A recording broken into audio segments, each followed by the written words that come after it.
Okay, so come on in, bro. You can come in, just sit down, bro. It's all right.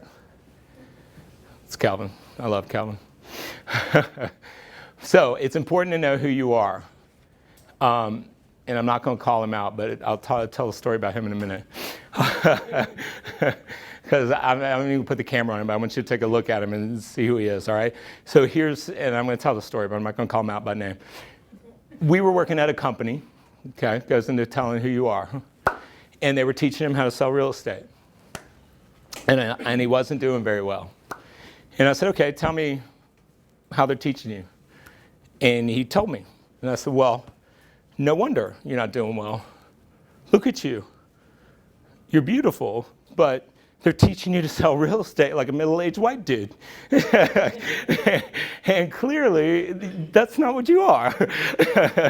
So walk with me. And I would send him in buildings unannounced and have him go beyond the reception desk right into offices where people I knew were and watch the shock and awe of the people that he walked by. It's unfortunate, but it's where we live in, okay? I said, you can't sell real estate like I do. And the fact that they didn't recognize that and were teaching you to do it like I do because they're afraid to address that he is a beautiful black man and 6'8", is unfortunate, but that's also the society we live in, right? You can't, and that's where I differ, and that's also my brand, right? If you sit down with somebody and you don't recognize who they are and what our differences are, and that, look, man, I've got to approach you differently. I've got to represent and recognize your culture. When I negotiate with someone who is of a different culture, I have to respect that. I have to know what that culture is. I have to know how they think. I have to know what the negotiating terms are.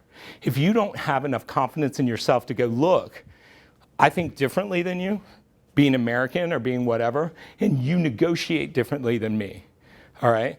And we conquered that, didn't we? I mean, he killed it once he realized who he was and how he had to do business. You know, knowing who you are, knowing what your brand is, knowing how strong you are as who you are is important, okay? So that's going back to knowing who you are. I did ask one of my guys, we were talking, I had a Hindu couple I was dealing with, and I said, maybe if I'm lucky, I can come back in my next life as a peacock. He said, dude, have you seen yourself? I think you were a peacock who was good in his last life who came back as you. To be quite honest with you. All right.